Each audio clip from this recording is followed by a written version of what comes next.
We have a document from you. What is it? What is that document? This file that you have here is for what? Is it a response? Chairman, then maybe again my suggestion is go on and do what you must. I've gone on to do what I must, which is asking, is Honorable Oduol ready to take the stand? Chair, on his behalf, I have said an emphatic No. not in these circumstances, for the reasons that I have put on record. But again, by way of encouragement, I say, Chair, go on and finish doing what you must. So. Yes? Mr. Chair, I just wanted to make a remark that then he's already accepted where we can go there. I found it a little bit very funny and appalling. He's asking us what is expected to respond to, and yet we have a written submissions that he shared. So if he's again starting to ask us what he's going to respond to, then it's a way of just moving around in cycle.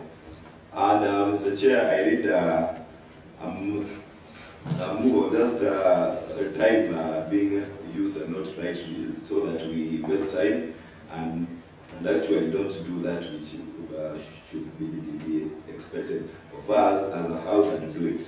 So, basing on the fact that you had sent back a written response, it therefore means that you are responding to issues that had so far been raised, Mr. Chair. Yes. Yes, thank you, Mr. Chair. I think the main purpose of this forum is for the oral submission. And I believe the oral submission, ordinarily how the courts operate, we are here for the oral submissions. The witness needs to present their case, then the DG will be given an opportunity to interrogate. Unless what is being raised by the council is if there is any other meaning of DP responding to the charges. But if it is a matter of interrogating the oral presentation, then we have to give our witnesses first opportunity, then the DG is going to respond. You see, Honorable Arika, we are not in a court proceeding. Get it? We are not in a court proceeding. This is a committee with the TOR very specific. Read, a select committee will do what? Investigate. What we are doing, we have read the charges and we have a response from Honorable Oduol. Do you think in any way, when Honorable Oduol puts his case and the witness puts a case, or will we start, because then even the witness is responding to what? He need to know what, following the statement that he made, is there anything that Honorable Oduol is saying? Because again, at a point, we'll have to go back and forth.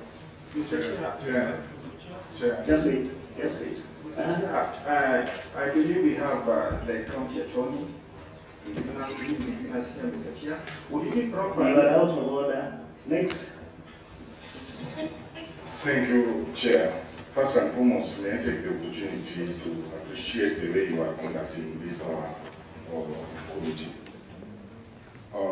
You look very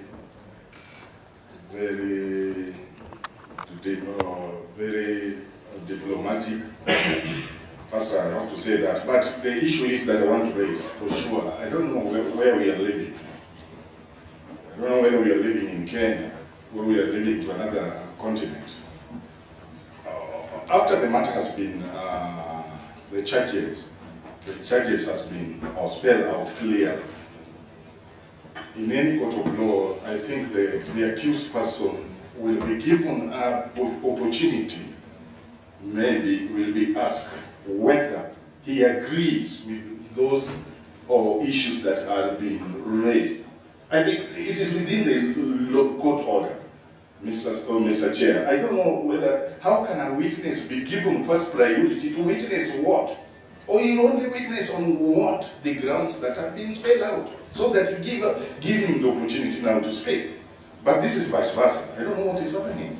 But the chair, I agree with you and stand to your feet, because if this is the direction, because I believe the accused people, the way from the word go, they were not prepared. It is clearly indicating that they were not prepared for this.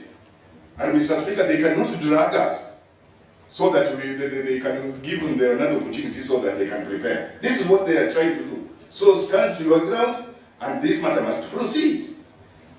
Excuse me, Chair. Okay, thank you, Chair. I think we should put our points straight, Chair, not one around with the time of its officers. And Honorable Chair, I think whatever the first report that was brought was a culmination of the allegations that were done by the Deputy Governor through written response to this House. A committee sat on that and perused through and found some of the areas that were not in tandem with what the DG alluded to.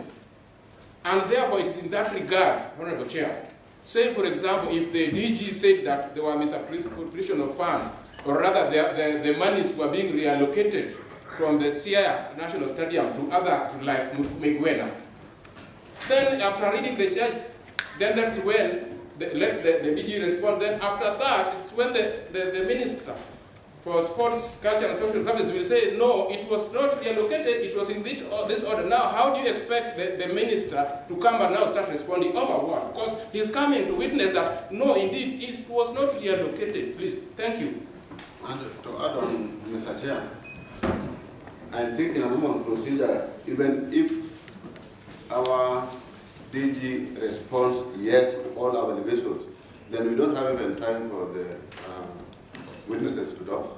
The witnesses will talk if there is a case to answer. If there is no case, if perhaps the DG says the allegations are correct, then what are the witnesses going to respond?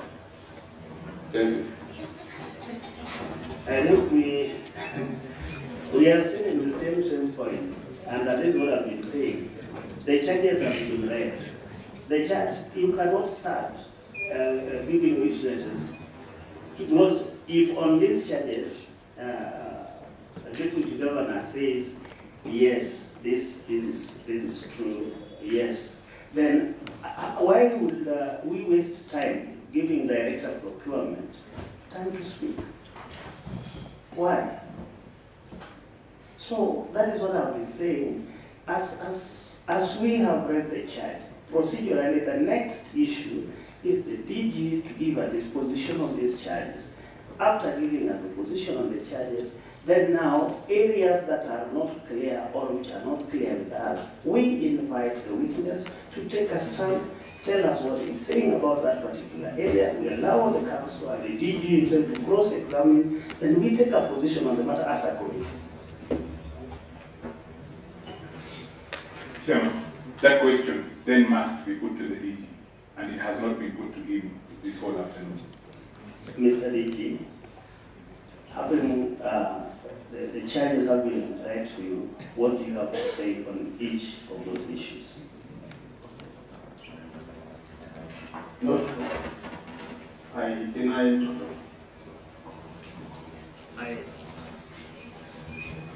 Let me say it.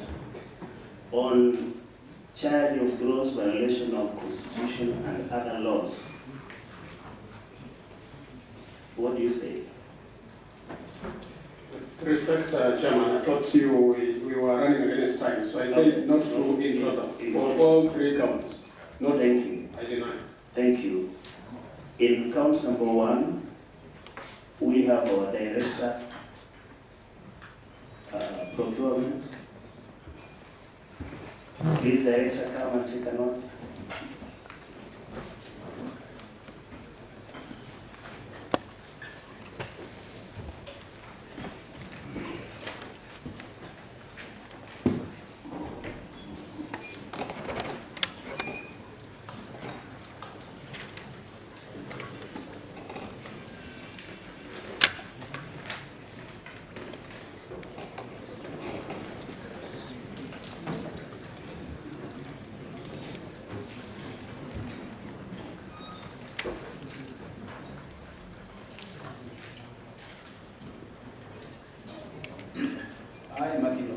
order, you swear that the information and evidence that I shall present before the special committee in respect of the matter before the committee shall be the truth, the whole truth, and nothing but the truth. So help me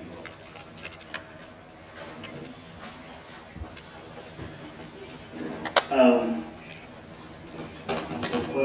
Can you introduce yourself? Tell us who you are, what you do, what recommendations this committee. Chairman, it looks like Mr. Porter is about to start his important testimony. Yes. If I recall, and again I go back to my submission earlier on that I feel I am a multiple proceeding. I recall the direction the chair gave earlier on that at this juncture, if we did get here, then the other witnesses would leave. Perhaps chair can confirm that all the other witnesses are not in the chamber. I was just looking at what is supposed to, the evidence that is the matter in question in relation to any other matter that we will be talking about. And I don't, in this particular issue, there is no any other person except him. Chairman, with respect, that was not the guidance that you were given. Again, no, on matter under discussion now, on this particular charge, no any other witness here will testify on this particular charge. You will find when you go to maybe the second charge also, there are two people, two witnesses. In such a situation, the other witness will be out. In this, we have one witness. So the presence of maybe Waziri governors here, as our own Waziri Otumba, who is a witness in a matter of asset, how is it affecting the issue of fertilizer? Chairman, at this stage, So what is your... Again, I am constrained to call on your commitment to be fair.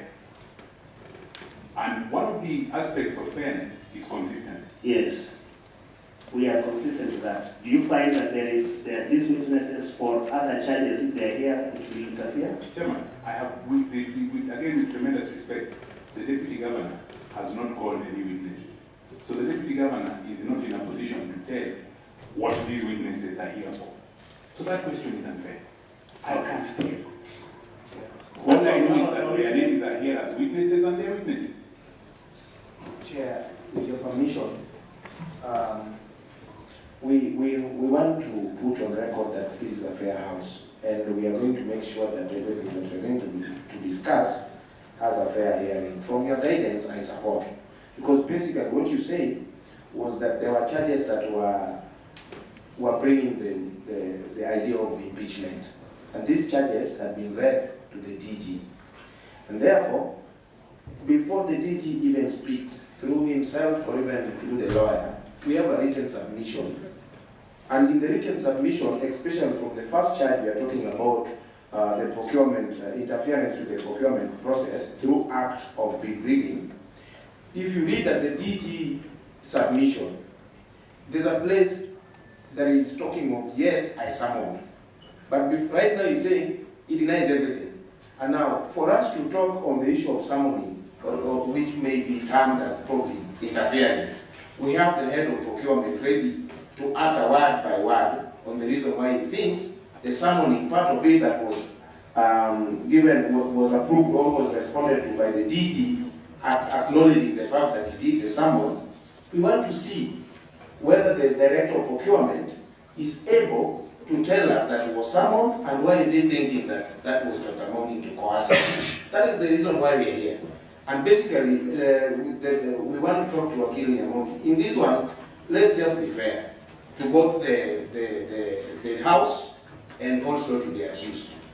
We have a written submission. If you want it to be read for you about the interference, it was done point by point. We are talking about issue of summoning, which at the end of it all being termed as coercing. In the written submission of the DG, he's saying, yes, even though I summoned. So it is for this House now to see whether that would be termed as coercing or something. I think there's no need of trying to deny a witness a chance to say. Thank you. Okay, in that particular charge, do you think insistence of Honorable Tumba, who is the CEC of Education, will cause some jeopardy to the process? Chairman, I have pleaded for consistency. No, just say yes or no, then we take. Let me try to give my answers. I have pleaded for consistency. Chairman, you're not being consistent. Please proceed. Let us go on. As you determine best. You can proceed. Okwata, who are you? Thank you, Mr. Chairman, and all honorable members. My name is Martin Okwata. I'm the Director of Supply Chain Management in the county government here. Basically, in a nutshell, my role is management of the procurement function in the county. And then I think with regard to this matter of interference, there are two aspects here. There is one for the tender of the seats, and then there is one on the advertisements that we were, the project procurements that we did sometime in early February. And I think in the matter of the seats, the procurement started sometime in December. And I can say that it was time-bound because we had to procure the seeds to be supplied before the planting season started. So as we progressed well, when we advertised the tender, the DG called me to his office and asked why we restricted the tender to unions. And then I think I explained myself. This was not restriction, it was reservations. I explained myself, and then I thought he was satisfied with it. And the matter ended there. And then after some time, the matter appeared in the British Citizen, and he called me again on the same. So I explained myself again, and the matter ended there. So when we were just about to finalize the process, he called me again, summoned me, and requested for the tender documents. I mean, all documents relating to that procurement. I took a day or two, but he kept on pestering. So I went and gave him the evaluation report. And then we had done, my person had done a professional opinion that I was still reviewing, so it was not signed. So because of the confidentiality issues, because of the confidentiality of the procurement process, especially I won't read what I refer to Section 67 of the Act. You cannot give procurement process documents to persons not involved in the process. So I decided not to give the tender documents that were from outside, but I decided to give our own internal documents. So a day or two after that, ECC requested for the documents, and then I decided to terminate the procurement proceedings as provided in law, based on governance issues. But I think in my opinion, I quoted that since ECC had collected the documents, we could not receive and sign a contract on copies. But I think the salient issue was I was afraid of the confidentiality of what I had given, but I could not put that in writing because that also raises governance issues once you give documents to somebody not involved in the procurement process. So after that, we went to a government institution, National Trading Corporation, and I think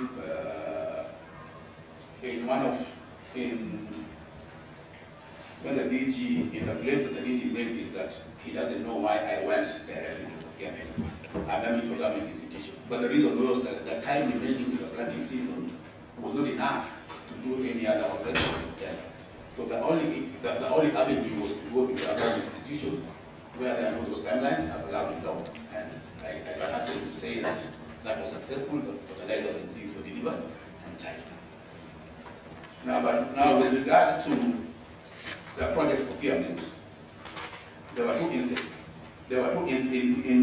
The first one was, I think we were called to the Public Accounts Committee of the Assembly with our Waziri Roads then, and we explained how the contract packaging in what we call clusters will be done and their will be us. So when we were about to advertise, the DG was not happy with the cluster.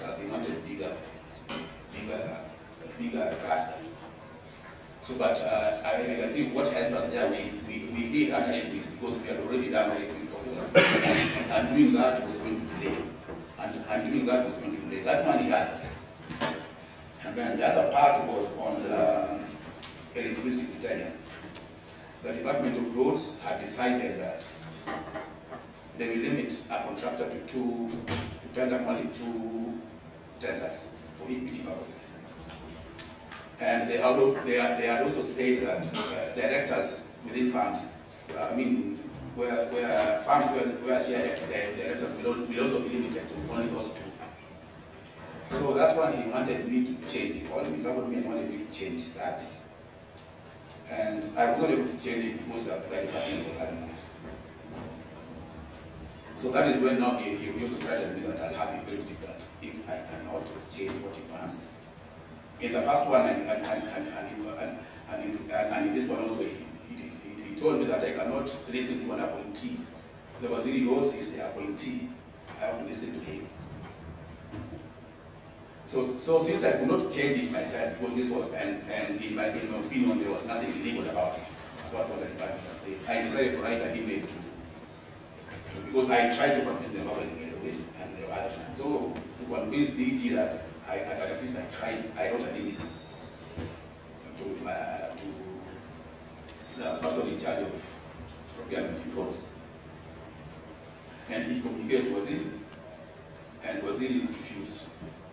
So the next morning, I went to the ministry and explained to him what I had done. But he was not happy about me putting that in writing. And then I told him, you are too harsh on me. So I had to show you that I did something. That was the last time he called me to his office. Thank you.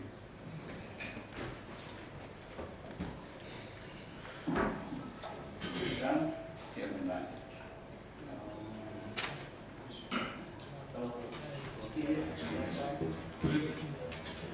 Ready for this Proceed.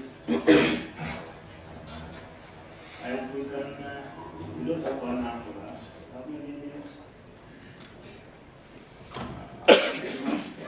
Yeah? As long as you're consistent, I'm at your match. Very consistent. As long as you're consistent, an important ingredient of fairness. Give me time, I'll work with you. Proceed. How much time do I have? 10 minutes. 10 minutes. On a quarter. Yes. So we need to be fruitful and quick. Tender specification alteration in the documents you have produced. Is there any evidence of that? On? Tender specification alteration in the testimony you have given. Have you referred to any documents you have produced? Yes or no? Mr. Okwata? Yes. Can you understand what I'm saying? I am.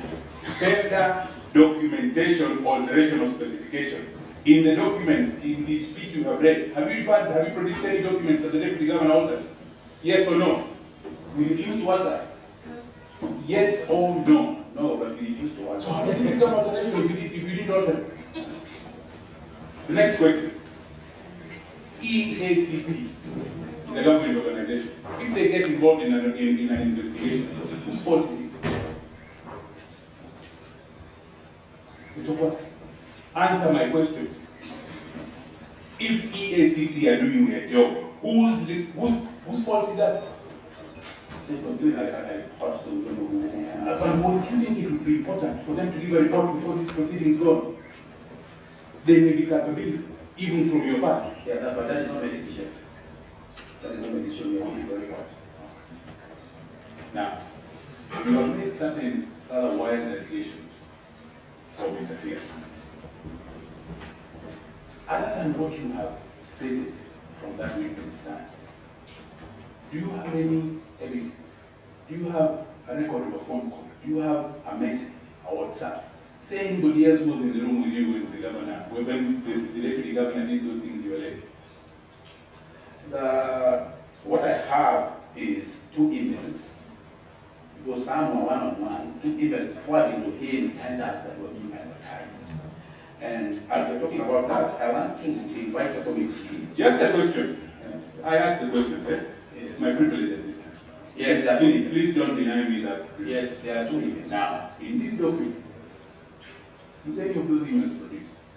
Yes. Wait. I produced them. No. In what you have referred to now, Have you referred to those emails? Have you read the contents of those emails? Yes, I did. No, have you read them? Yes.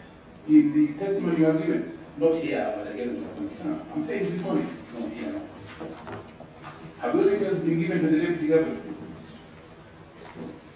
The clerk said he forwarded, so I can believe he forwarded. Okay. Let me ask you, and this is an important question. You are the first witness, and you must be a very important witness. In the proceedings before this assembly this afternoon, who is the deputy governor's advisor? Take your time. I ask it again. Or have you answered the question? Who is the deputy governor's accused? The assembly. It's the assembly. Yes. And it is not the mover of the motion, but it is the assembly. The process of evidence collation has been conducted by the assembly. True or false? Yes. And that is why, in the correspondence that you produce as your witness statement, which is shared by the governor, it evidences a to and fro between you and the clerk. No. Let us look at your correspondence. Let us look at your letter. Have you been given these documents? Are you aware of them? Your letter dated the 9th of May this year. 9th of May. Let me come and show you this.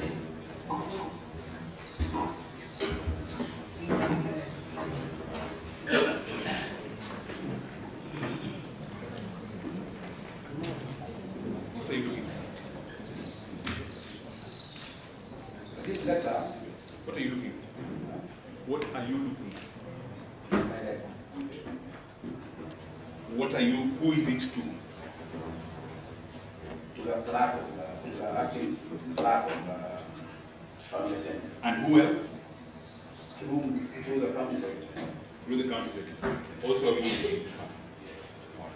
Now, what is the subject of this letter? Investigations, allegations raised by the people. It is not about investigations about impeachment. This is what resulted to what the state decided to impeach. I was responding to the deputy governor allegation. Because when they did this letter, the deputy governor's allegation on the seats tender, and now this is what has resulted in all this. If he did not include the 6 tenders there, I would not be here. Okay. Now, the letter refers to another letter. Your response, you're responding to a letter. Yes. Have you produced that letter that you're responding? As I said, this was a different investigation. This was not an investigation, so I cannot answer that because I was not.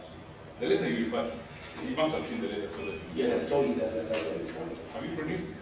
I don't think it was on investigations on the matters raised. It was not on impeachment. But now this is what we started with. As I take my seat, Chairman, I'm not sure I have too much more time.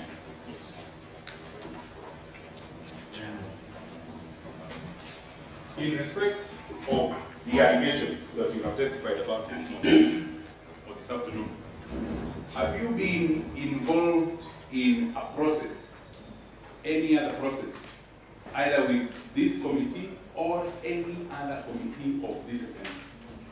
No, you have not. You had no interaction with the proceedings before the General Oversight Committee of this assembly.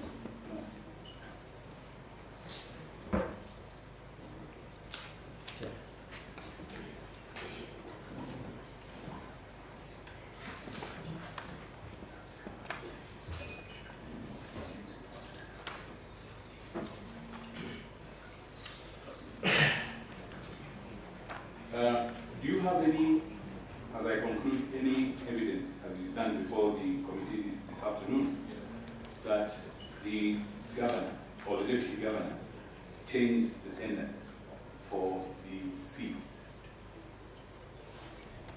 There are no allegations of changing the tender of the seats.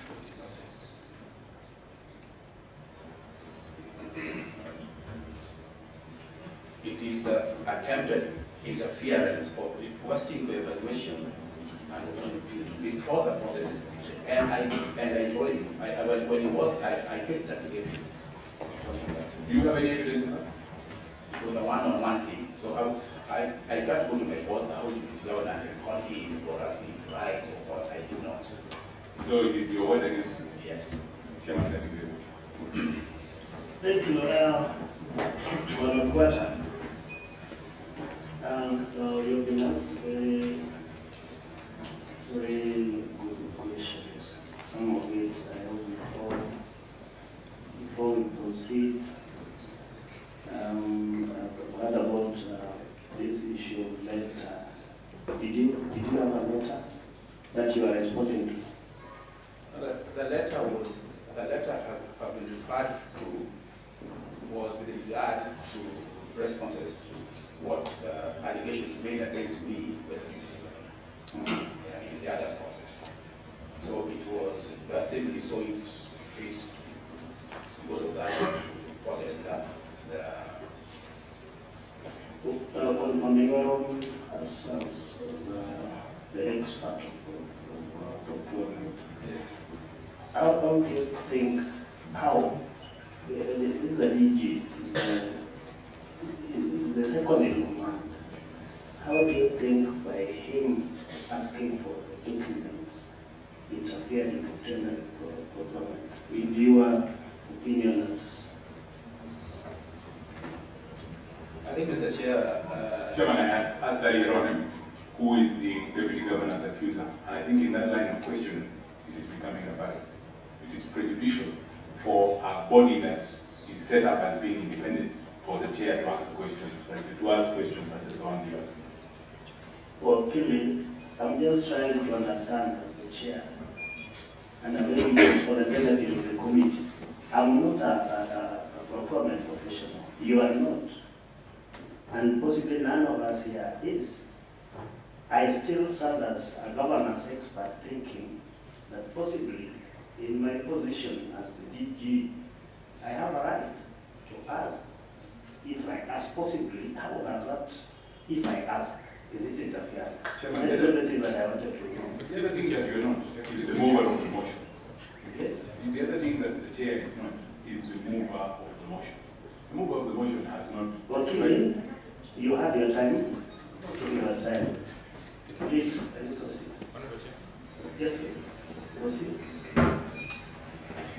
yes, Mr. Chair, I think to answer that, I will invite you to read section 65(1) of the Public Procurement Act on inappropriate influence on evaluation, and then section 67(1) on confidentiality, because once you give documents to somebody, you don't know what will happen to it.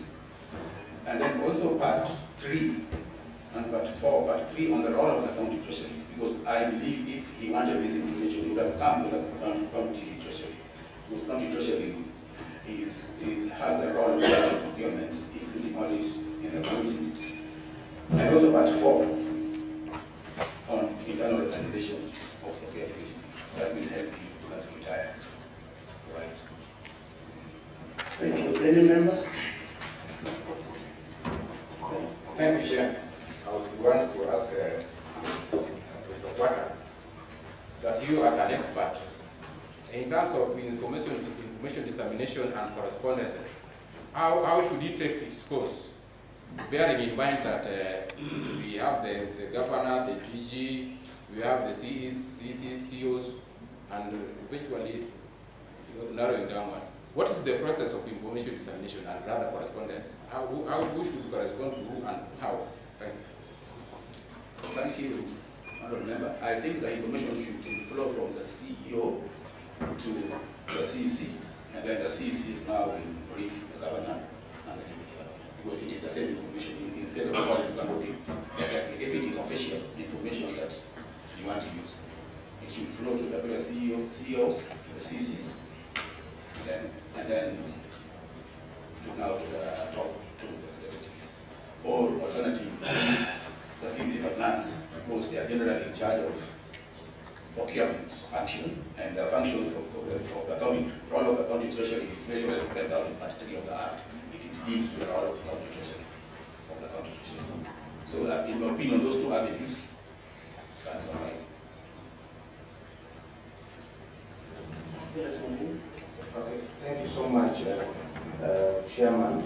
First of all, I want to remind this Honorable House that you should not feel threatened, however the term someone uses, especially when trying to interrogate you. Because really, speaking loud doesn't make you right. So I want you to understand that if you know what you're supposed to answer, you just answer it firmly, because I can assure you nobody is going to beat anyone in this house. Now my question is this. Did you copy probably the Deputy Governor on the email you were forwarding, giving guidance on the department? Did you, in the email you sent to the person you're talking about, did you CC the Deputy Governor so that you may be able to know that at least an action on whatever he was trying to request was disseminated? Then the second one I wanted to understand, which I think is more of I think Honorable Omol has already asked it, that who is your supervisor, your immediate supervisor, and whether the county executive committee members have a role in the procurement process, and if there is, in which one? Okay, their role is limited, but they have a right to know what is happening. But now it is the channel of communication. You then come direct to me or to the procurement process within the departments. But the most important thing is that when you're now going ahead with a talk show, at least the CC should know what you're going to say after, unless that CC is an investigation. And I tell you that CC should be with you there when you're briefing the governor. And I think I'm sorry if I didn't raise my voice at some time. I'm sorry about that. Did you raise your voice? I don't know. Okay. I see. Say, you know something. Okay, thank you. I'm sorry, Chair, we didn't hear his answer on the question about the email. Oh, the email? No, the email I did not copy, but the next morning I was in his office and I told him what had done. What had done. So what were you doing with the email if you did copy? What was it for? You see, once you are threatened, you also see how to save your face. So by saving my face was that I tried. So it was for your defense, you printed it out and went in the office. I didn't print, I told him that I put what you told me in writing. Okay. And then if you realize that email, I sent it at 2 in the night because I did not see it. I was surprised at 2 in the night you were sending an email for procurement. Did you sleep? Because I did not sleep because of the threat. Okay. Yes. Okay. Thank you very much, Mr. Chair. Mr. Quater, you can confidently confirm to this committee that the DG summoned you. And even before you confirm, in the DG's response, he admits that kind of summoned you. May you just please enlighten this committee? What was the nature of the summon? And being that you're a procurement professional, I think procurement is guided by laws. For example, in the scenario of the county government, will you please enlighten us the role of the deputy governor in procurement?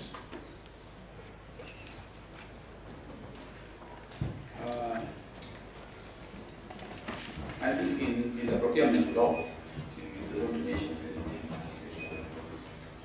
But I think in terms of accountability now, is when now you report to the CCs. Because they are the topmost people in the county. We cannot assume that we do procurement and they don't do. So it is most likely accountable. But the role in the process, it is in the procurement process. So in short, Mr. Quater, whatever you're trying to say is that you don't report directly to the deputy governor. Yes, you don't. Okay. Thank you. We're done.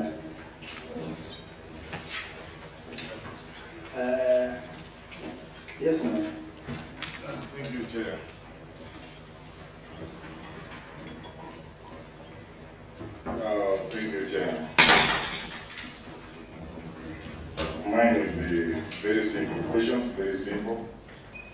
need simple answers. Mr. Kwata, I need also, if possible, you can, you are claiming about determination, which I wanted you still to expand over the reasons why the contract was terminated. Two, maybe I just wanted to know something, whether, where is the procurement department resides? I want to know that. Then, if I have known that, then the department is under whose supervision? Also key to me. And that will also give me another question after you have answered that, so that I get more information about that. Thank you, Chair. I think with regard to termination, the Procurement Act under Section 63 gives you, I mean, you cannot just terminate a procurement because maybe somebody was waiting and you don't like that. So there are criteria for termination, like the budget is not enough, everybody is not responsive. But for this particular one, there's one of the criteria is material governance issues. So in my opinion, EFCC has made the document. So there is sort of corruption or something, they investigate, and it not completed the process. So I did not go ahead to complete the process. And I also consider signing the contract because they wrote, but as we are preparing the storm documents. So I don't even know what documents I'm going to use to sign contract because I did not have some other documents. So the most reasonable thing was to terminate and start another process to make sure that the seeds and fertilizers are received in the planting season. Because if I would have done procurement process, I would have been here explaining why the seeds were delivered after the planting season. So the process of termination, if you go to Section 63, one, there are scenarios that you can terminate a procurement proceedings. So mine was material governance issues, which is one of the processes.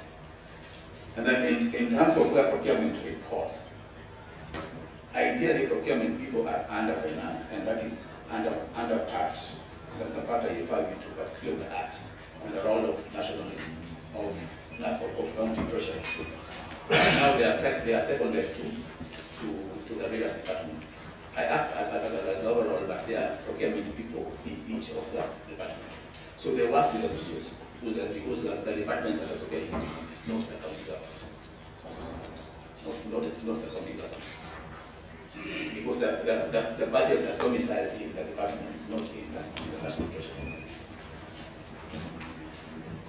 Thank you, members. I want to remind you because we have several witnesses, almost 10 of them, in various issues. And I'm seeing time now amongst us there, and some of us are not very stable. We have sugar issues, ulcers. So let's do it at least even if we have a break. But then we've done about 2 or 3. So if there is any question, just go ahead and proceed. Could you tell us something? Yeah, something. Yes, thank you, Chairman.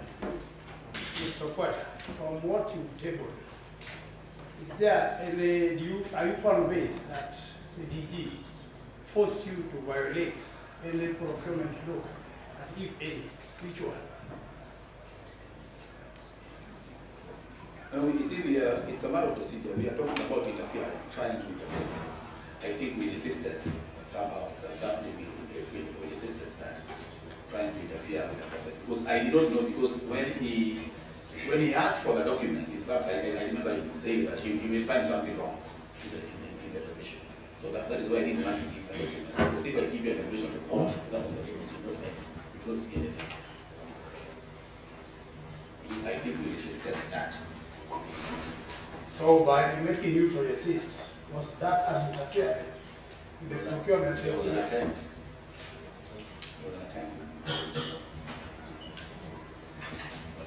Thank you, Chairman. Ms. Vice Chair. Thank you so much, Mr. Porter. Allow me to ask you a question. You mentioned to the committee that you presented some documents, evaluation and assigned professional opinion to the DG. Were they officially received in his office by the secretary?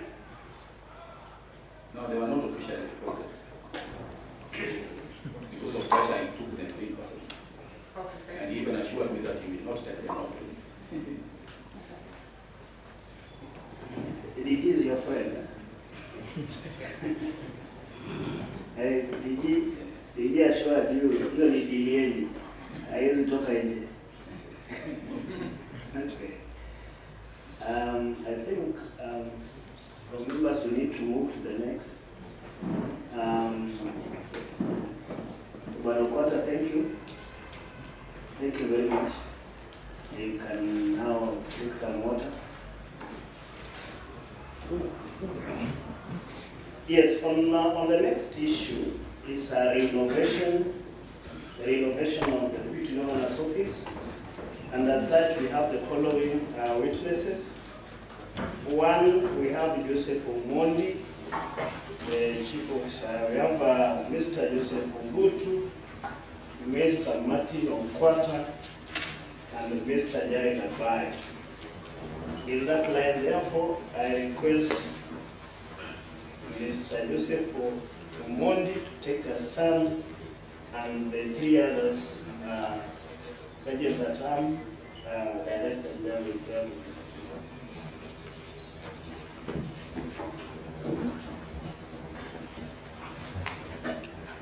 Mr. Omondi, can you take your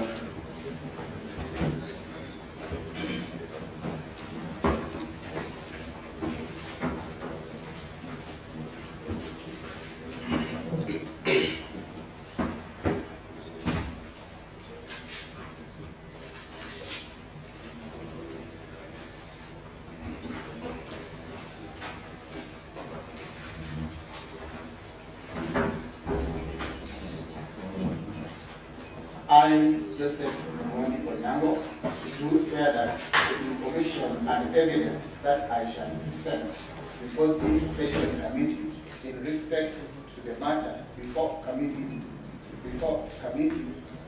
shall be the truth, the whole truth, and nothing but the truth. So help me God.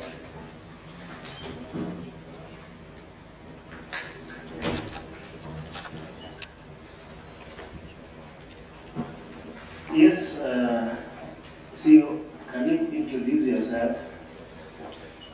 Who are you? My name is Joseph Omwadi Onyango, Chief Officer Governance, Administration, and ICT. Are you saying? Yes? Umeokoka? Yes, I'm saying. Okay, now on the issue here, we are told that there's an allegation of, you say that the Deputy Governor interfered or caused a renovation of office outside the budget. So, one, before you tell us, as the Chief Officer, or give us a story about it. So, who are you? What are you about? And why are you here? I am here And as because Chief Officer, what are you about? my role, first of all, is to initiate the process of procurement of any activity in the department. Now, as the Chief Officer, I was called to the Deputy Governor's office and shown the things that needed repairs in that office. For example, the floor, the tiles were peeling off. And in the boardroom, the chairs were old and he felt that they should be replaced. Then the ceiling board was also falling off. The ceiling board was falling off, so those are some of the items that he pointed out to me to ensure that they are properly replaced. Then shortly I went on leave, and then the acting Chief Officer, whom I left behind, did the process of procurement. let the works continue that way. I came back from leave and I found when it was already complete. You came back and found when it was already complete? Yes. At one point when they went to Mombasa for the governors and deputy governors induction, he called me and told me, the deputy governor. Then he told me that he was coming back in a week's time and he wanted to come back and find where the works is complete. He said that I went for leave before the whole process was completed. I know you want to ask you some questions. I just want to know. So you went for leave after initiating the process? No, I didn't initiate it. The act is proof that I left behind that he did the decision. Okay, so that big shot at this time, 5 minutes. Good afternoon. Good afternoon to you. Do you have sight of your letter dated the 2nd of June this year? Yes, I do. You do? Yes. Maybe perhaps I'll just ask that you read the contents of that letter in its entirety to the committee. Yeah, I don't have it here. If you have it, then we also have it. It might be best to come from the committee. Mine has such a comment displeasing. 2nd June. Even the comment is more Kenya. Nizam. If we can be given that letter so that I just will be taking through that letter. 2nd of June, 2023. Sergeant, please.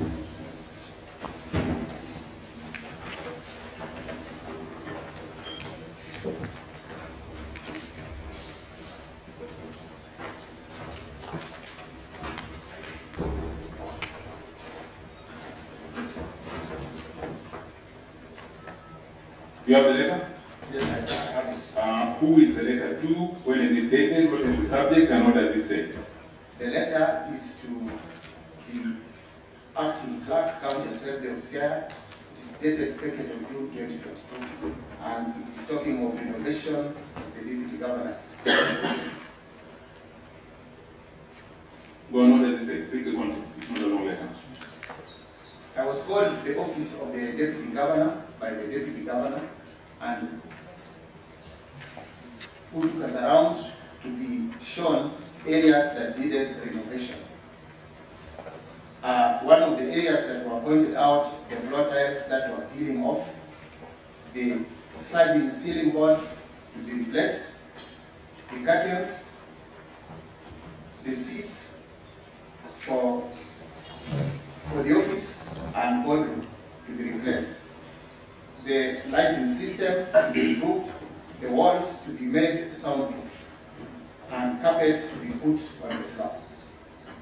While attending the deputy governors and the governor's induction workshop in Mombasa, he made a call and directed that the works to be completed within a week. That is signed by Joseph Omoni, Chief Officer. Okay. That is the extent of your letter. Yes. All right. Are you aware about the proceedings that are before this committee this afternoon? I'm aware. Okay. If this is the contents of your letter, and this is your testimony in respect of the office renovation, perhaps are you able to hazard a guess as to why your letter and perhaps you are here this afternoon? Why are you here? This is the contents of your letter. What is the problem? What have you indicated in your letter? What went wrong? What does your letter say? What issue does your letter highlight? I am explaining the process of the renovation of the office of the deputy governor. The governor is being, the deputy governor is facing other serious impeachment proceedings. This is the question. And the question I'm asking you and asking you directly is, what was wrong with what you have documented? What was wrong with it is the cost of that renovation. Okay. Have you testified about the cost? Is it included in your letter? The cost is indicated elsewhere, not in this. Then I ask my question again. If we are here for impeachment proceedings, and you state what you have stated in your letter, what is the purpose of introducing your letter?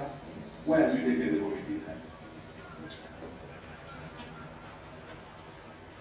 I think I've just done the explanation of what was required of me. And that is all you've done? The explanation of how the process of the renovation began. Okay. As I conclude, who asked you to come and visit? I was invited by the Assembly to come and clarify this issue of renovation. Who in the Assembly? Definitely the letter comes from the account Assembly. Yes. Did he call you or he just sent you? There was a letter that was done. Did it followed by telephone call? No, it was just a letter. Thank you. Thank you. Thank you. Now, you have been asked a very good question. You were here, and the allegations here are a bit grave. You say that you asked us only to clarify the costs or the issue of the cost and how the beginning of this renovation. But I would just ask, in the whole, if the DG has, that is not what he is asking, whether it was the DG invites you to his office, and you are my chief officer, you are capable, look at the floor. This is falling. Then you go around and check into it. And then you say, as a chief officer, you are told that within a week the work should be done. You have seen the extent of damage. My possible issue was, did you do the work? It was done, but not within a week. Members? Yes. Oh, thank you. Thank you. I just have one question, Chair. I just wanted to know, because I was CEO, went for a leave, so I don't know who was in charge by then. And I think, because you are denying you are not part and parcel of the renovation. So who was in charge? I have not denied that I was not part of it. I'm the one who actually was shown what was to be repaired, and incidentally I went to leave. Then I left the acting chief officer, who then initiated the process.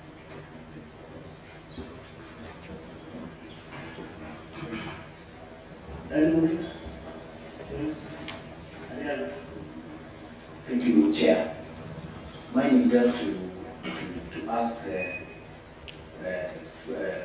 confirm the express provision in the budget to finance the repairs of the office of the legal. In the budget, there was no provision for that. There was only a provision for furniture, which was part of the items that we wanted in the office. So how come it wasn't part of the budget? There were some reallocations that were supposed to be done so that the monies are put together to be able to finance the repairs, the renovations. Relocation from the department. They were not more pressing. They were not.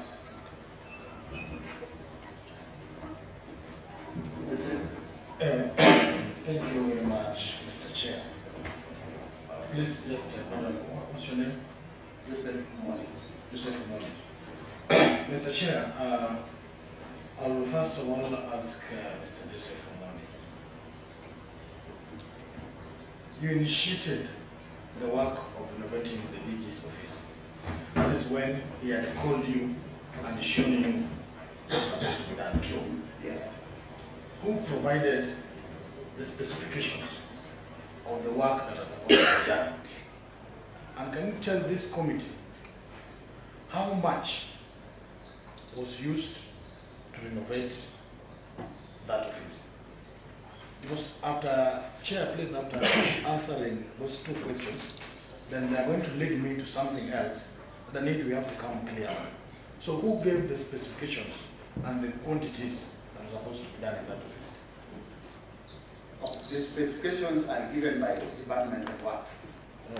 Yes. And the amount that was used for internal renovation, it was 4.9, some figures on top. And then for the repairs, for the purchase of seats, it was 11 point something million.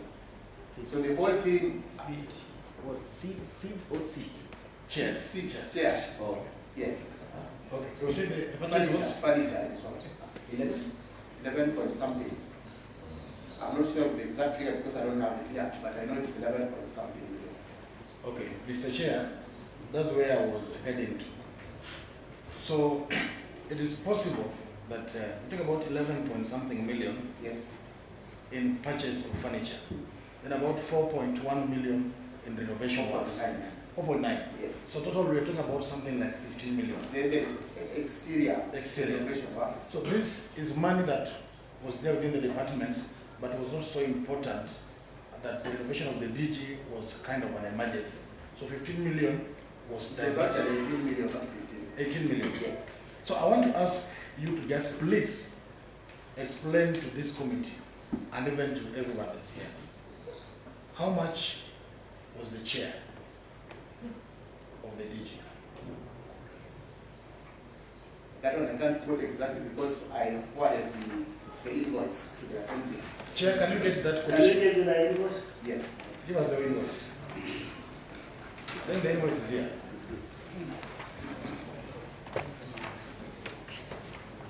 Just give us a quotation of that.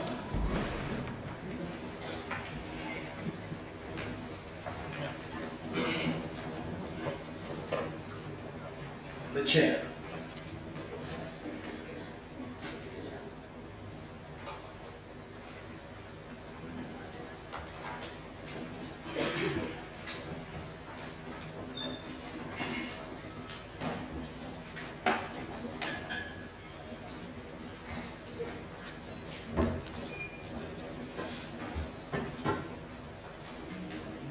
Yeah.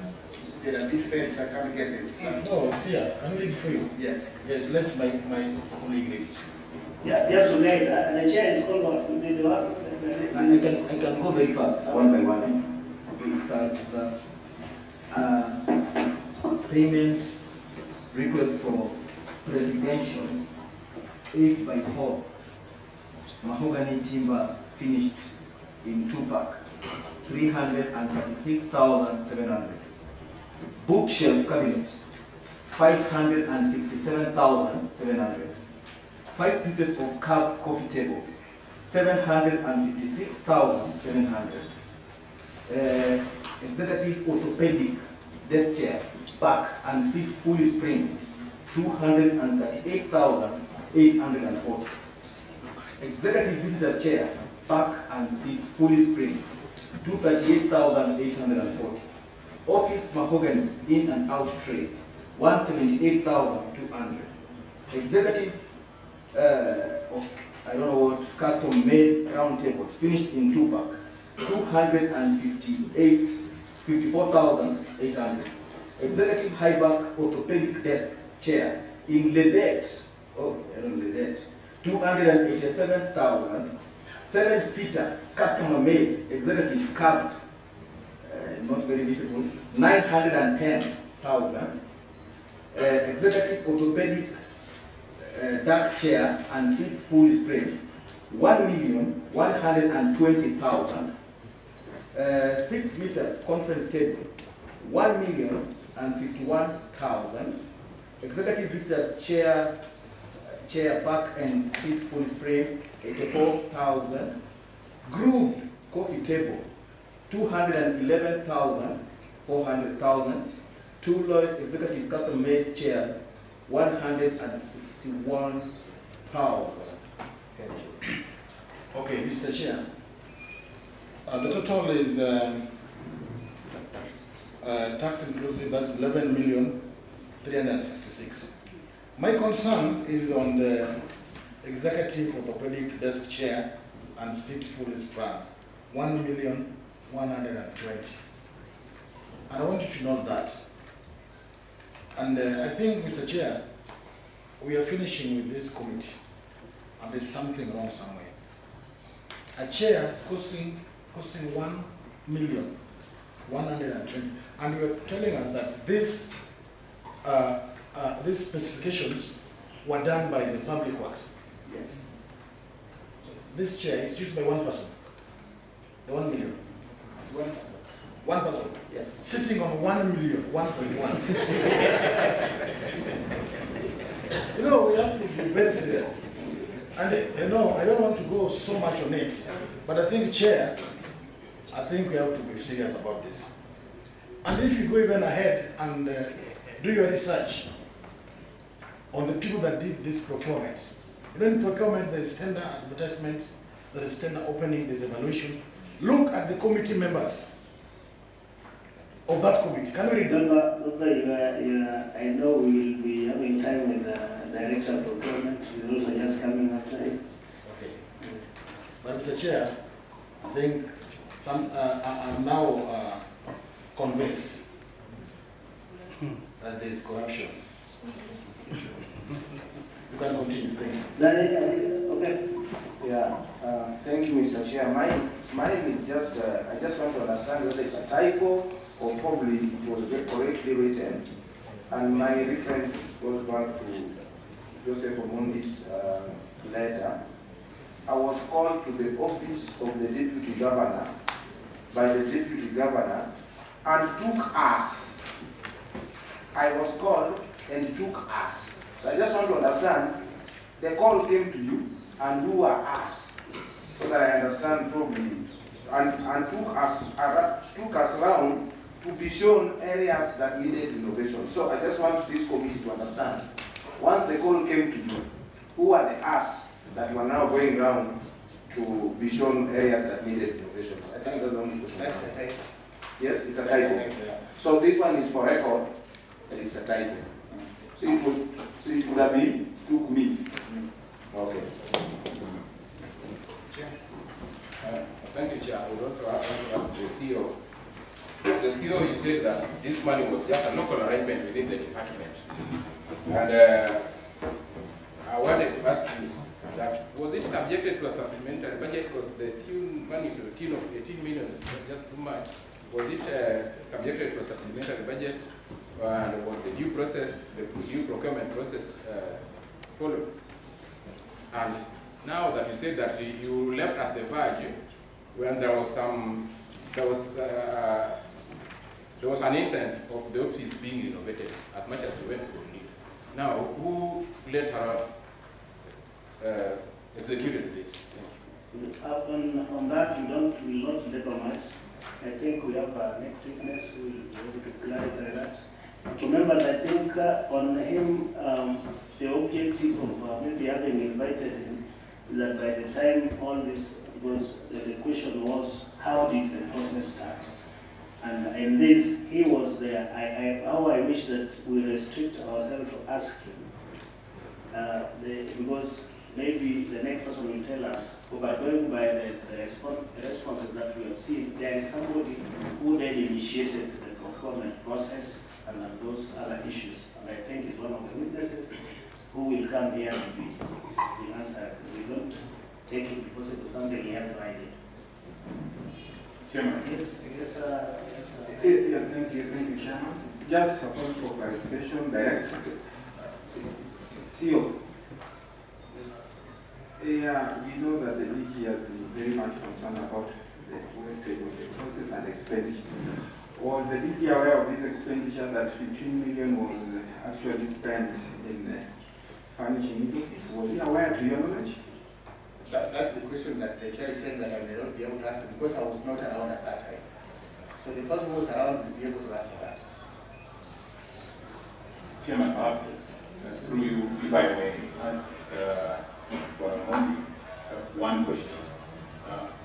Did he have any role in determining the extent of the furniture and its cost? No, I didn't. And perhaps did the DG have any role in determining the extent and its cost? I didn't. The other question and the answer for the next person. Thank you, Brother Joseph. a quick question. Kindly confirm to this committee that indeed you were summoned by the Deputy Governor to his office to show you areas to be innovated. I was called. Thank you. Number two, kindly confirm to this committee that the budgetary, it went beyond the budgetary allocation, the renovation and furniture. It did. Thank you. Asante.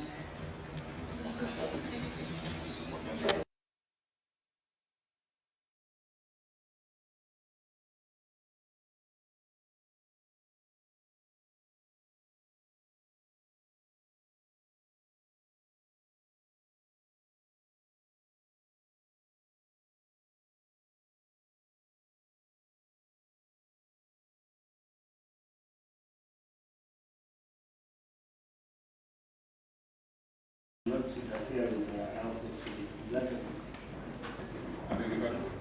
Whoever has testified can sit. So you also need to go out. Chairman, you know, if you give me the ability to determine who sits in this room, I would remove certain people. That, you are the only one with that ability. So I leave that to you.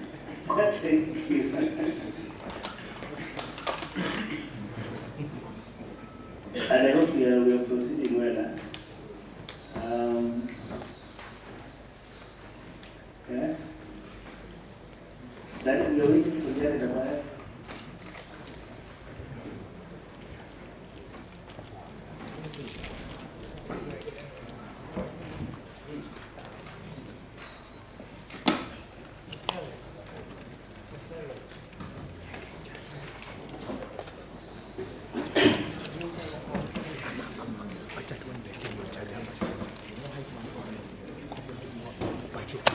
Yes, you are Mr. Abaya. Yes, sir.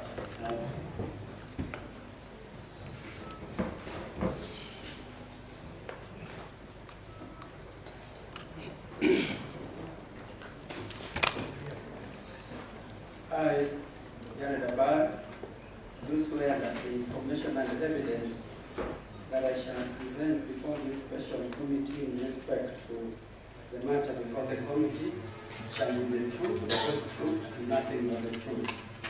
So, who's Abaya? My name is Jared Abaya. I'm the Director of Public Participation and Civic Engagement. Do you know why we are here? Yes. Okay, just to make the joking one, there's an allegation facing our Deputy Governor on the issue of the innovation of an office, his office. What do you know about this innovation? Yes, thank you, Chair. I came to know this issue when I took over as the acting chief officer in charge of governance and administration. I found the process was already on. There was need to do repairs in the office of the Deputy Governor. And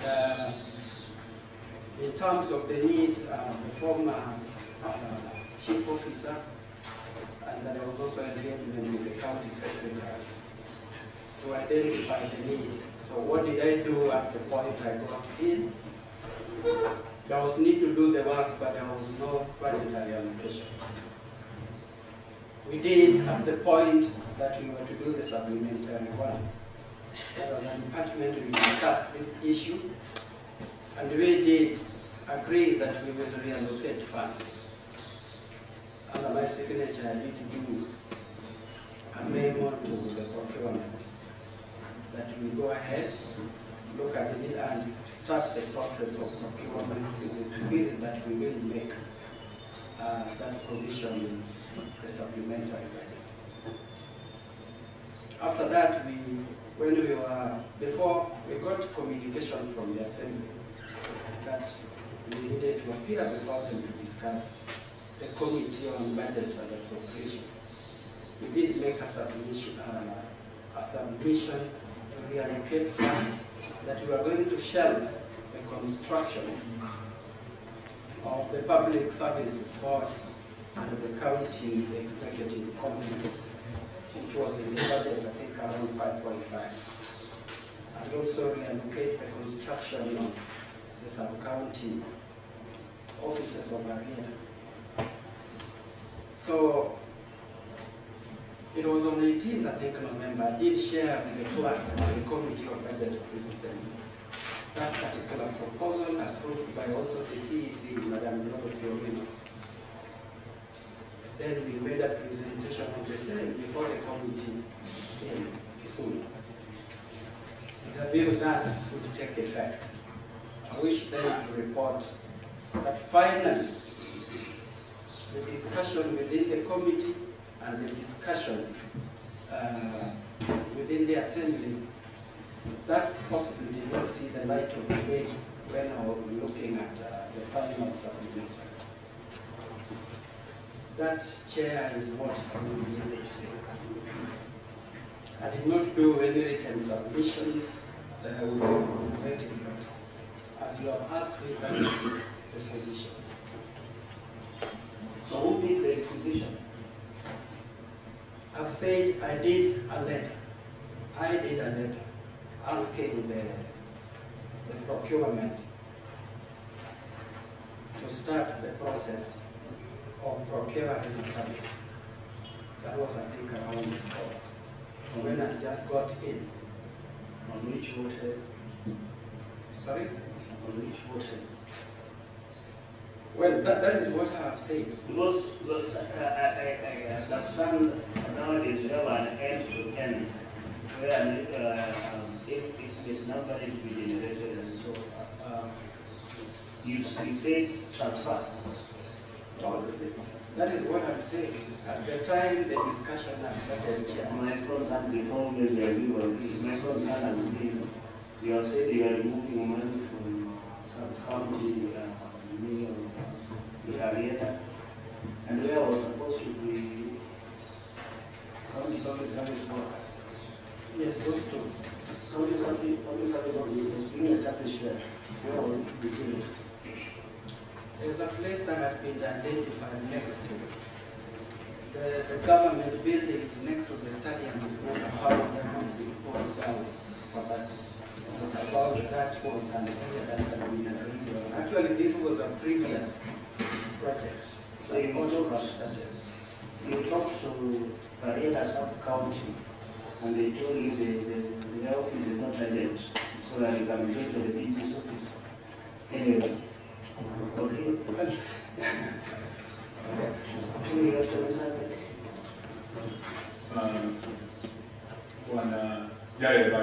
Good afternoon. I want to just start with you where you finish. And I want to confirm that you are on record as stating that you have not made any written statement in respect of the testimony you have rendered this afternoon. No, I think it's even the communication chair to the DG was very explicit. I'm among the four who did not present written statements. I just want you to confirm. Have you written a statement? No. Bonabayo, would it be fair then to say that the DG is hearing what you have to say for the first time as you testify?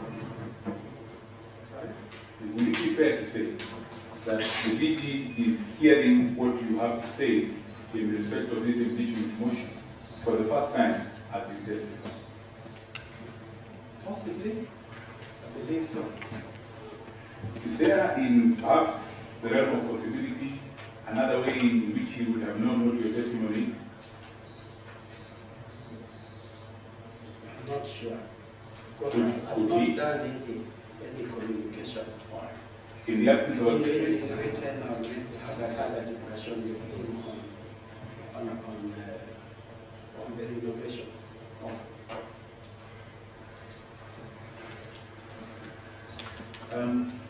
What was the procurement process? The fact of your ambush notwithstanding, what was the procurement process for the purpose of this renovation? Well, the procurement process, when I did make a request, having discussed as a department that this was a possibility, and asked the procurement, then they will go ahead and do take on the process, adverts done through our portal and get who to be able to do the work. Now, were these works to be carried out exclusively in the DG's office, or was there any other area that was being worked on at the same time? At that time, it was the DG's office. What about the deed, Mr. White? Those were no other subsequent works. They were done at about the same time, as part of the same process. Well, there's the DG's office, then the other works separately. Let me try and jog your memory again. What about the holding office? Sorry? The holding office. The holding office at the DG's place. Was it done at the same time? Yeah, it's part of the package. That is a waiting bay for guests to that office. So this is part of that building. And Bonabayo, the DG's office is part of the county government of Sierra's office premises. Precisely. And it is not personal to the DG. Of course. If, God forbid, he were to be impeached, another DG would enter that office. Sorry, if you were to be impeached. God forbid. Of course. Another DG would enter that office. Yes. Now, if that DG were to use the same furniture, again, God forbid, would he be impeached? Which same furniture? The same furniture, the furniture that we're talking about, the renovation in that office. Would he be impeached for using that furniture? Okay, there was a renovation and there was also furniture. The renovation and the furniture, the transaction. He would use the in the current state. The DG would live with his personal effects and everything else that is public, he would leave there. Yes. Now, would you get rid of the other DG because he used that office? Sorry? Would it then be reasonable to impeach whoever would take his place because he used that office, he used the furniture? No, by just using the furniture would not warrant impeachment. Thank you. So, lastly, was the DG involved in the procurement process at any stage? Sorry? Was the DG involved in the procurement process at any stage? Well, not at the point I know. If he were, not to my knowledge. Mr. Bayo, the kid is asking a very simple question. What are you here for? What are you here for? The key issue here is that one, did you just come here? Why would you be called here? You are telling us at a point you are saying that I initiated the procurement. How did you initiate? Is that document here? Do you wrote a letter to change or to relocate monies? Are those letters here? Are they part of evidence that have been produced before us? Chair, I think I need to admit this, that I know I know the Assembly requested for some documents from us. I'm not sure whether copies of what I'm talking about were actually provided. Okay, Mr. Bayo, there is a letter written on 20th October 2022, request to procure office renovation services to one director, supply chain, signed by Jared Bayo. This document is before us. The author is known. Can you just confirm whether you are the author or this thing has been generated from somewhere? That is exactly what I've said that I did write. I did confirm. That is the letter I was referring to.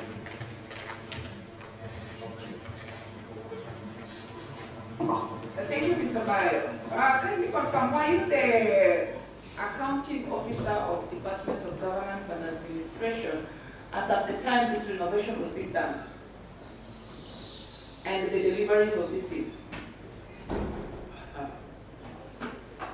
The renovations, I said the process I found on, the renovations were done when I was acting. My Chief question is, officer and therefore the accounting officer of the department. yes, did it come during your stint, or was the renovation work done when you were in the office, and the delivery of furniture done when you were in the office or not? The renovations were done when I was in the office. Thank you. The process, at what point did you get the process? At what level? I found when the need had been identified, and I did mention that the former chief officer, there had been that discussion and they were able to identify the need of what needed to have been done. But of course now when I come in, do we go on with the renovations and there's no money, the DG had just come in and there was need to do one or two. That is the point at which they were saying, would we be able to go with the process? These are issues I interrogated. Without money, and this is what I'm saying was subject to discussion, and there was concurrence. Because, Chair, there was the bit of we have put in money for like the public service board complex, the area that I've told you, and then there were also issues on the land, and we said, why don't we reallocate? And that particular building required millions of money. So 5.5 was not going to make a difference. Now in the final, we've said the design works now, they are provided from the budget. So, and that time we're talking about furniture, there was about 5.4 million in the budget. Mr. Mayor, I would like to ask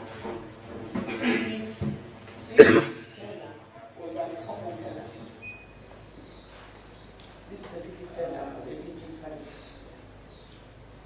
I may not precisely comment on that unless I consult you. Just okay, I think the director of procurement is just about to come in. Yes. I'll see.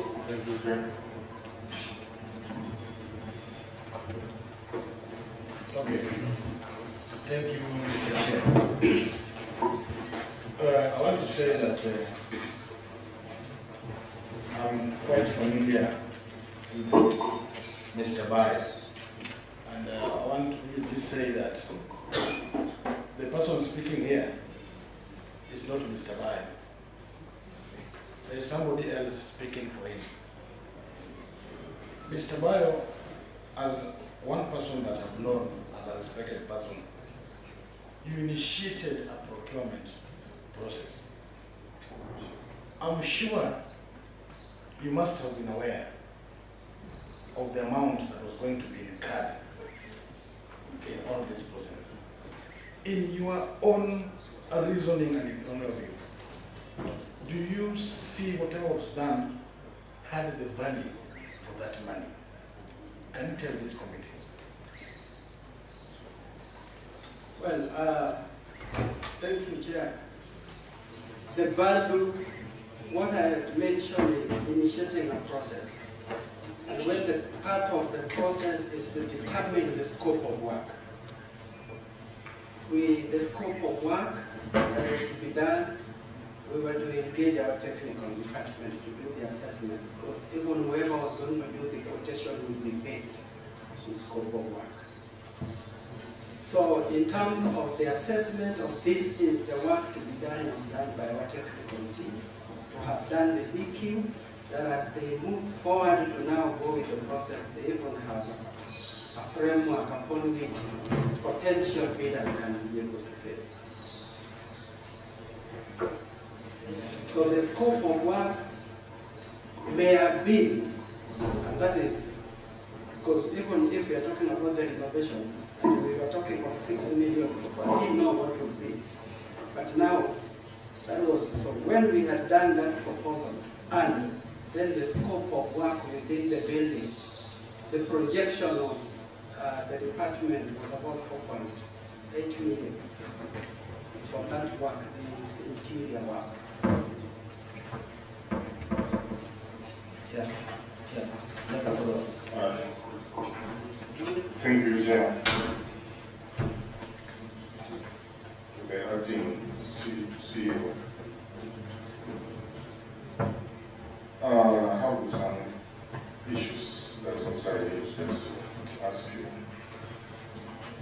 for record purposes, I just wanted to know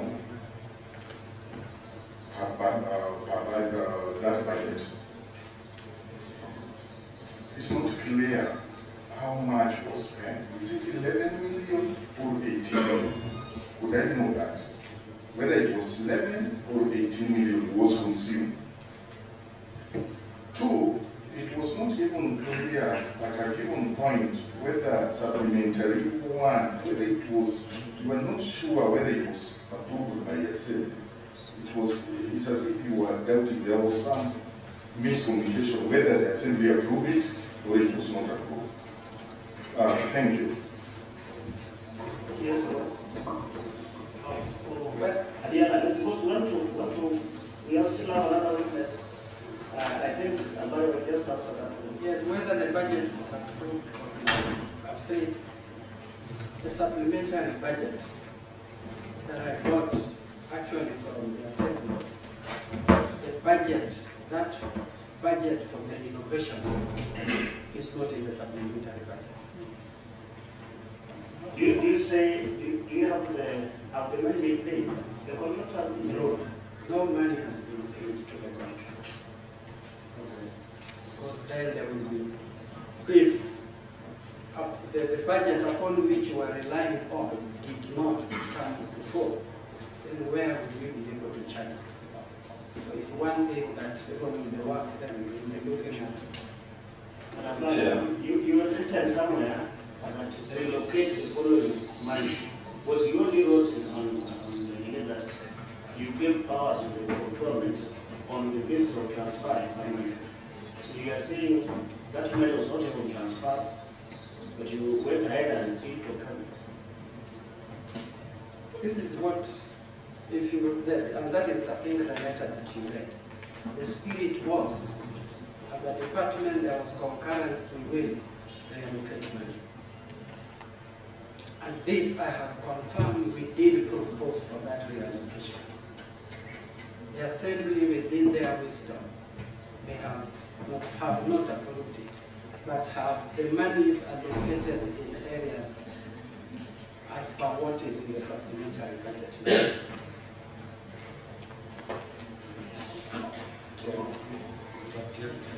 Chair, thank you. Mr. Vaya, you are aware that the Assembly did not, in its supplementary, this item was not there. Along the way, you said that you started off this whole thing in writing, isn't it? When we had a talk with the CEO, unfortunately at that time you are not there, his feeling was that this thing was not very urgent. I'm very interested to know what is this that made you start off this thing knowing so well that it is not in the supplementary. And two, it is not something very urgent that if a seat of $1 million is not yet bought, somebody is not going to die, but will still be alive. I wanted to find out, is there a force somewhere that really pushed you that, look here, Bayo, this thing has been rejected by the Assembly? And of course that one you know because we were with you and we did reject this.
projections as a county.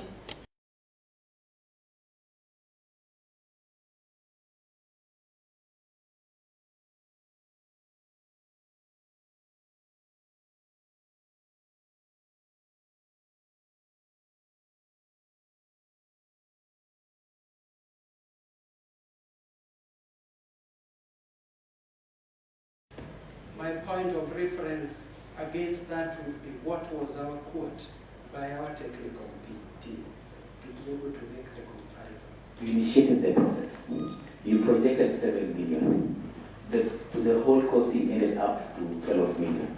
So I'm just asking, was there value for money according to the person you are the initiator of the process? And that is what I'm saying, Chair. When I look at what I would be able to determine that, sorry I do not have this right away with me, look at what was our projection by the Department of Public Works and the actuals, basing their profit making and their taxes. We want to finalize this, and I know you're not under trial there, but we want to finalize this. You are telling us that you are one man that can never be pushed as long as you are doing what is right. Very good. It's section 53 of procurement. Why I saying this? Any public officer who knowingly commits to accounting excessive procurement beyond reasonable consumption and procuring entity commits an offense. Now, we also have an issue of budgeting. That we don't procure what is not budgeted for. Mr. Bayo, and then here you have meetings. You are telling us you had meetings with the deputy governors, with the governor, whatever, what to discuss this issue with the allocation. Supplementary budget is subject to public participation. You are head of the public participation. You went to Rarieda to tell the Rarieda people that you don't need a sub-county office. The Rarieda refused. They refused to release that money, and therefore the committee on budget could not release it. You came here, and the Areco people say we cannot release money for county public service board. We need it here. The state that we are in now, Honorable Bayo, is that the work is to be done, contracted out of the law, and as this assembly, we are not willing to allocate any money for that office and for that work. How are you going to pay the contract?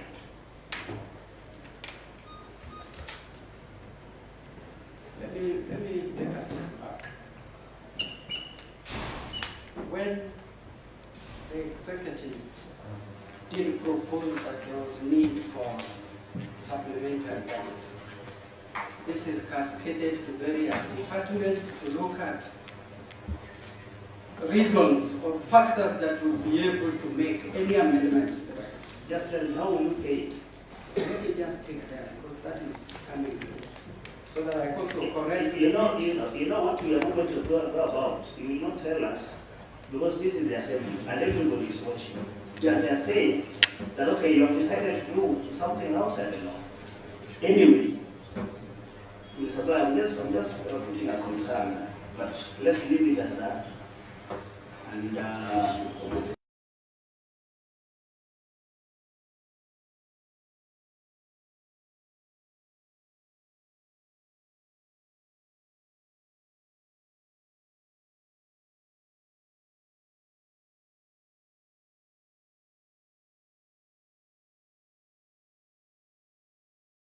how are they distributed?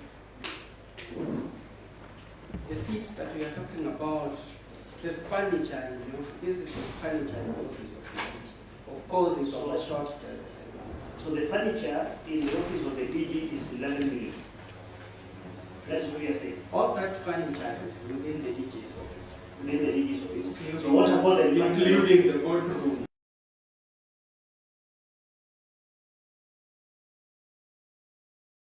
Taken to the governors, with all of them plus even. I said I had a brief with the governor, but now the discussion about reallocation was done as a the department.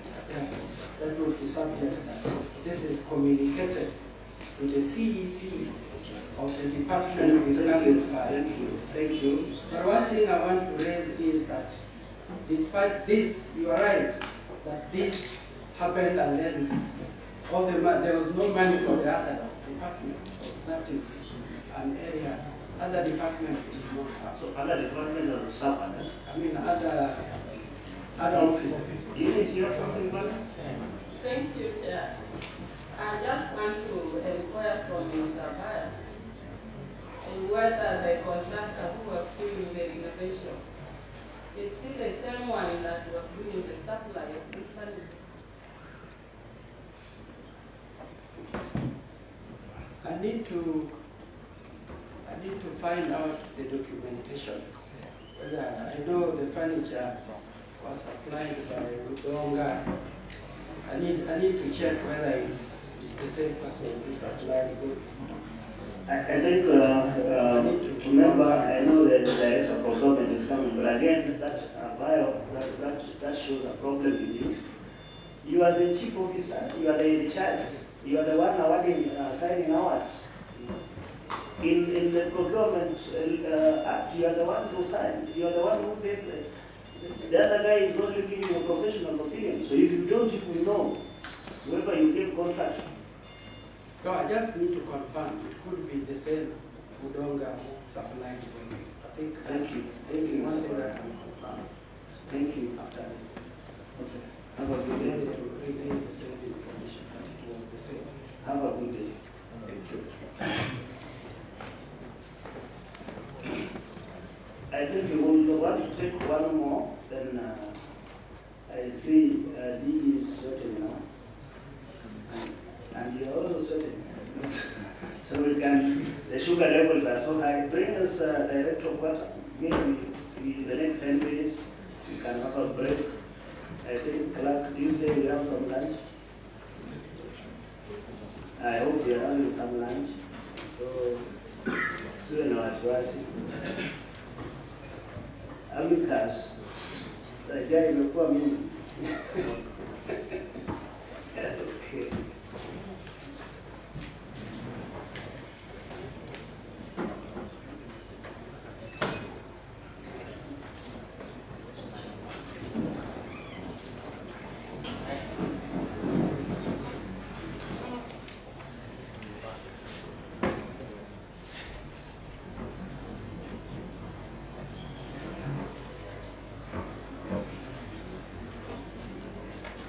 Karibu Msupata.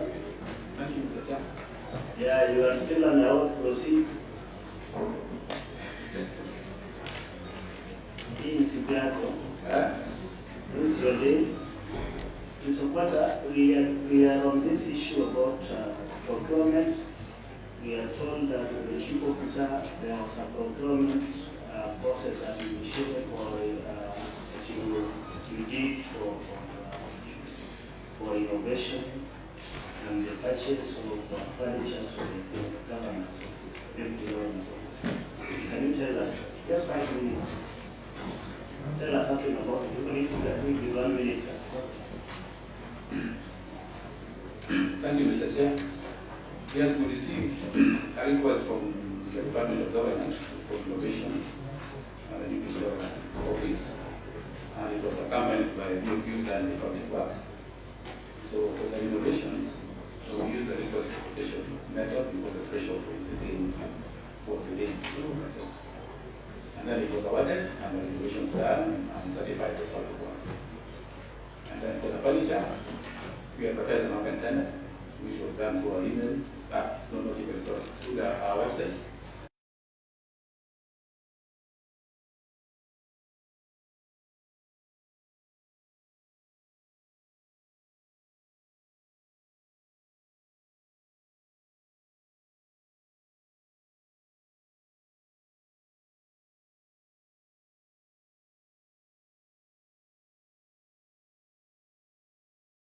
For their out. And then for the innovations, the request came with some verification requests to the treasury. So we proceeded on that basis. seated. There was a relocation. There was a request for relocation. Just maybe before, that's it. Briefly, yes, because this one I did not interact directly with the DG on this, so I can't say. Unless you interact with the DG, there's no problem.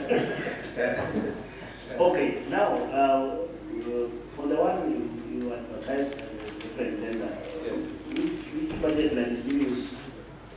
Or you said these are the ones? No, it had some money, some 5.4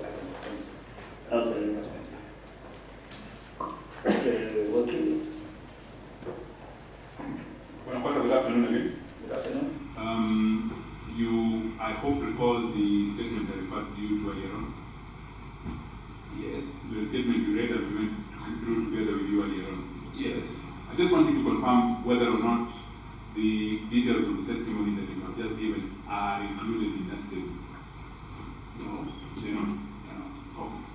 You are giving these details in respect of the DG's impeachment for the first time this afternoon?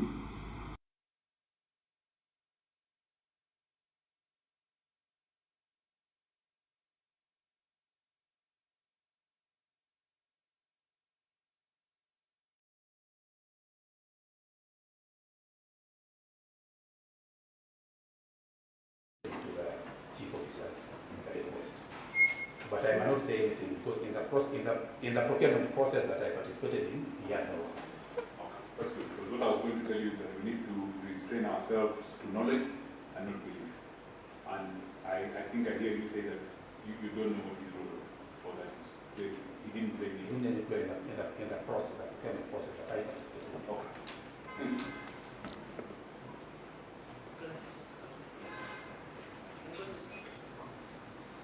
Yes, that's okay. Okay, so Mr. Pacha, you said that it was an open tender. Yes, it was an open tender. And the 11 million is the cheapest. Yes, the 11 million is the cheapest. And who gave specifications for this furniture? I'm sure there's a who gave the specific specification for this orthopedic chair and this custom-made coffee table? Who gave the specifications? It came from the department because when you're doing procurement, the specification. No, so for you, who gives it from the department?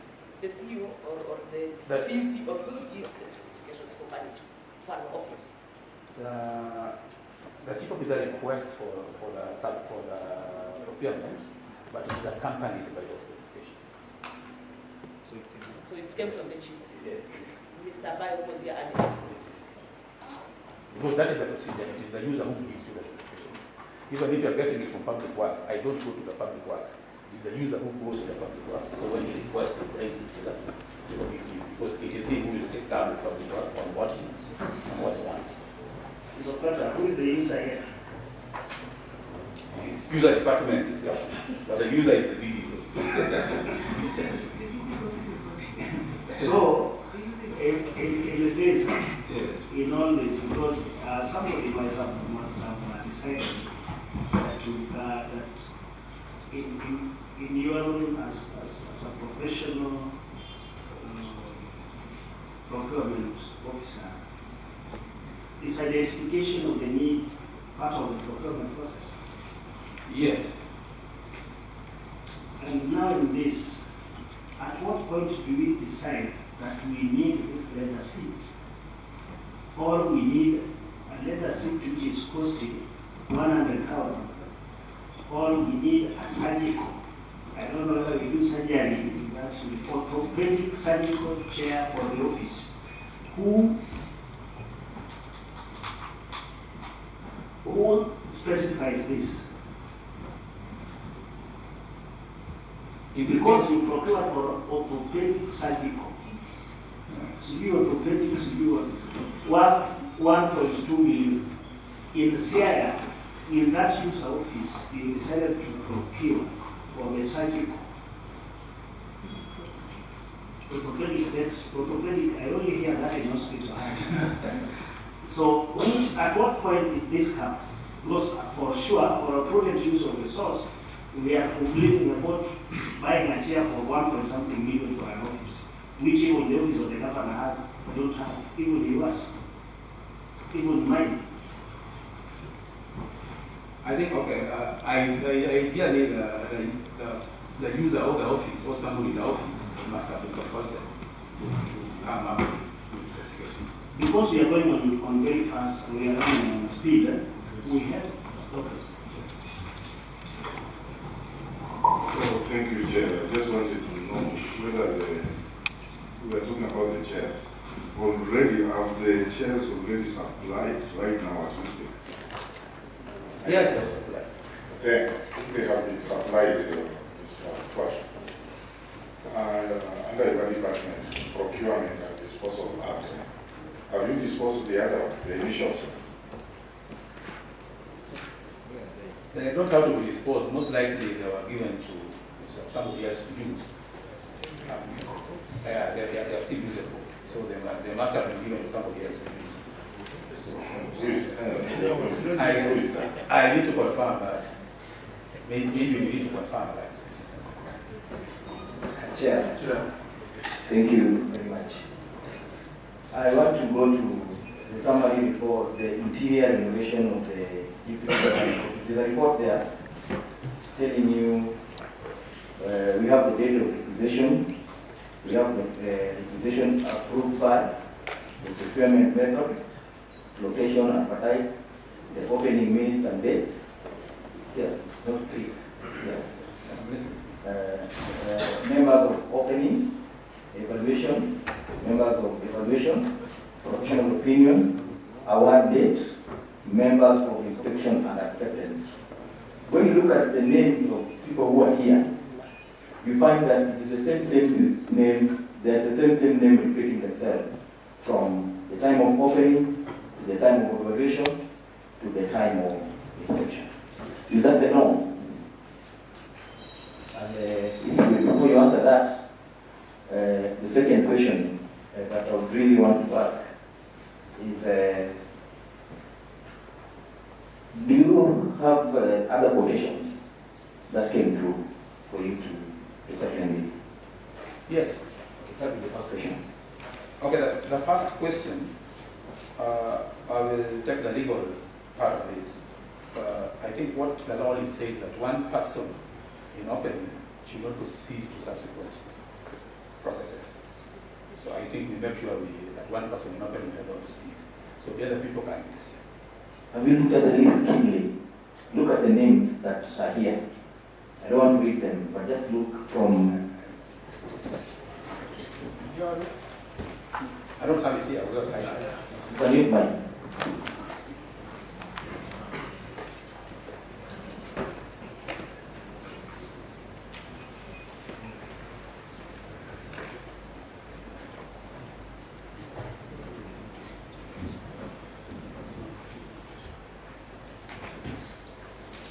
Yeah, so that like opening, you will notice that Rose,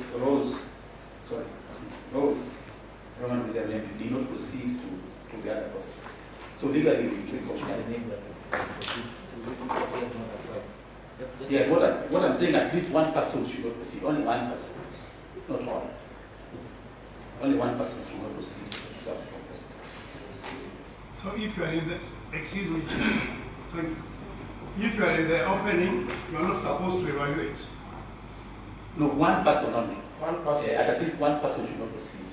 But others can proceed, yes. Yes, I'll get that. I'll get the section that I tell you, I'm sure about that. Just that I don't know it off it, but I'll get it. What's the composition? Huh? What's the composition? Are they members from the department, or there are some members who can come from other departments? There are members from the department, unless it's something technical. Like that one now for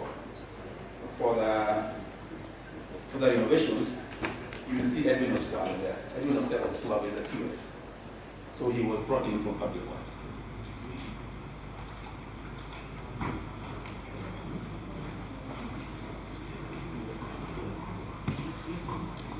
Okay. I think just still on the same. Mr. Okota, on this one, I don't want to advise. Just want to advise you from very, very, very, very humble perspective. And let me ask you first of all, if you are procuring, for example, assume I'm now the governor, and you want to procure some facilities in my office. Those who are working in my office, some of them, you tend to believe that they're my trustees, my confidence. And in the same procurement, you put them either in the opening, evaluation, even in the inspection. Don't you think there's a way I can influence the results of that procurement? Because when it comes to procurement, it is opening. Those people that are there that are doing the opening are working in my office. Now you've only taken one person, the rest are going into evaluation. After 10 evaluation, I'm very sure that when you go ahead, you find that when this furniture were brought, the people that accepted them and went to see them are the same people in that office. Are we being fair in this? Because I'm sure I will be able to influence that. Is it not possible? Yeah, I want to please add something on just the matter that my colleague committee member is saying. I want to know from Mr. Porter that did the projects, were the projects separately procured? And if yes, and the same members are in both the opening, the evaluation, and even the inspection, was the tender awarded to one person? If yes, then the case in which a member is asking will be true. That if the same members are the committee members in procurement in both the processes of the two projects, then the tender, if it awarded to one person, then the outcome is influenced. Thank you. Chair, to add on that. Just wait, finish up then. Yeah, just to add on what Mheshimiwa Apodo is saying, that there may be influence, and is citing that, and to make it worse, if the same tenders were given to one person. And more worse, if the same person given the tender is coming from my region. I think these were, these were two processes. The other one was through a request for quotation. The other one was an open tender. And they were done in various dates. Same date. No, they were almost the same date. Because one, it's the same date, but the other one was an open tender.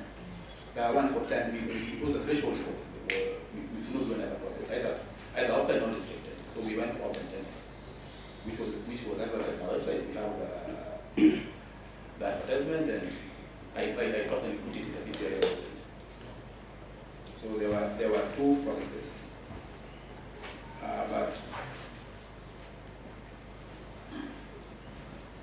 But the people who evaluated are almost the same, except that the renovation ones we have the public works people. The public works people. But on the other hand, I get your argument. But the other hand is for ownership of this thing, because you will take things to an office and they say we did not order if there is no one person to do it. So I agree we would have taken them out maybe by we have included maybe only one person without order. Through the chair. So according to your own assessment, and when you do a lot of soul searching, there was no interference in this process. And was there value for money as our director? According, if you look at yourself keenly, and you told me you're a Christian, according to you, was this process clean, no cohesion, no whatever? The process, yes. The process is It's a back point, according to you. So this one is a back point. So you agree that we should be buying chairs at a million shillings? That is what you, it's a back point. No, it depends on the type of chair that you specify. in your experience, you know you've been here long enough, have you ever done a request revision? You've done a lot of furniture. This was the first furniture you're doing. Have you never had a quote in terms of like, because we know we've had governors before, we have deputy governors before.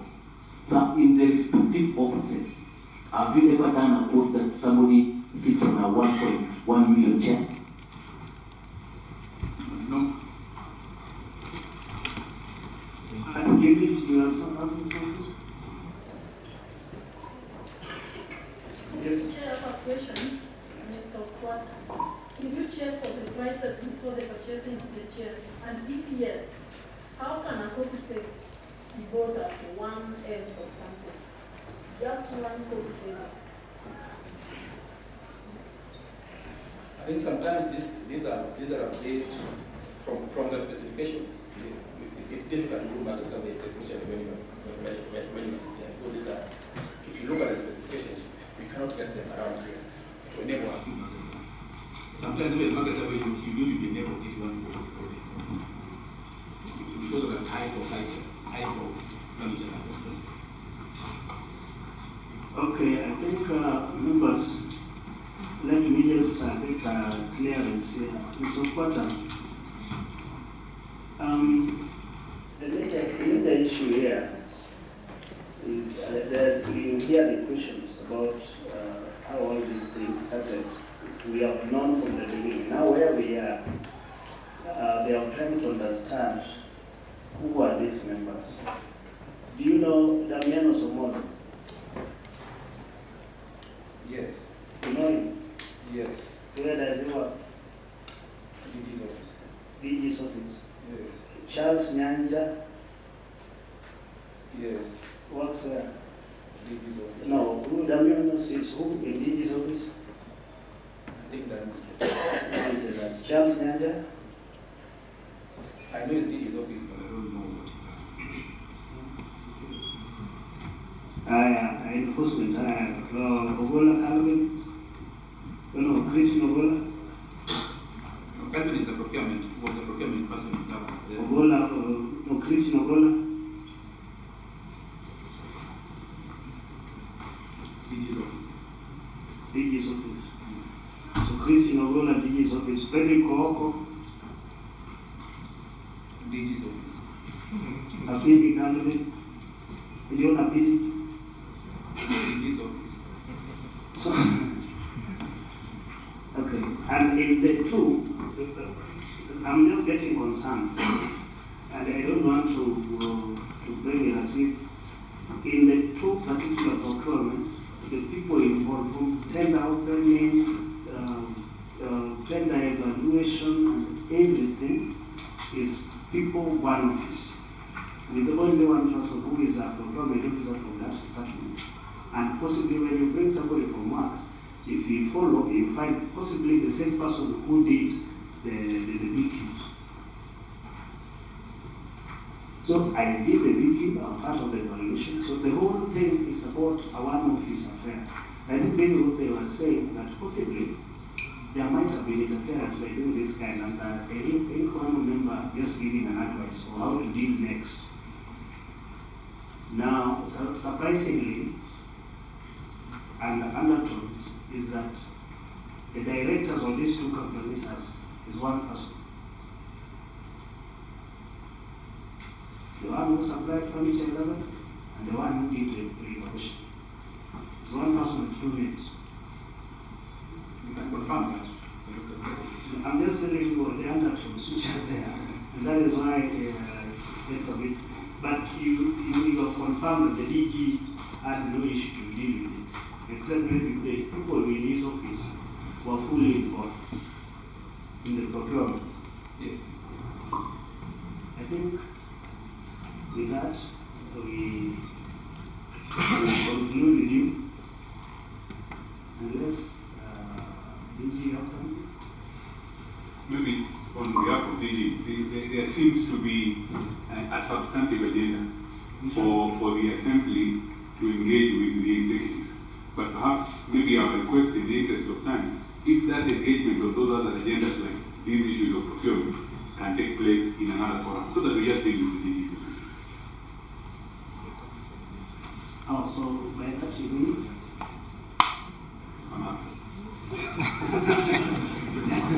Because I was waiting for something. Okay, I think members, we can do a 30-minute break. Our lunch is ready down there. We can proceed there, then we come and ensure. I'm being told that we are crossing to Candela Hotel.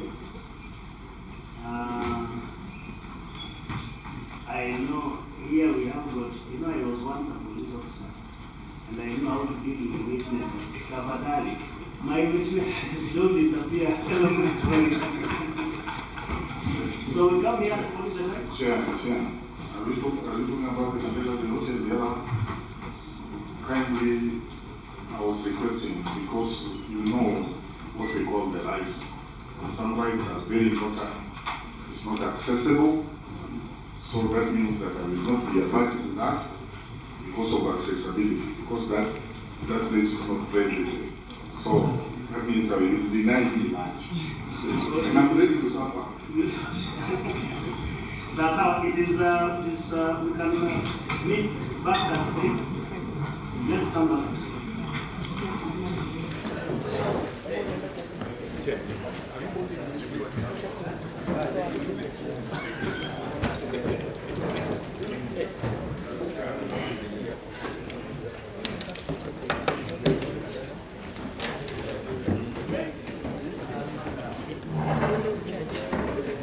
Yeah.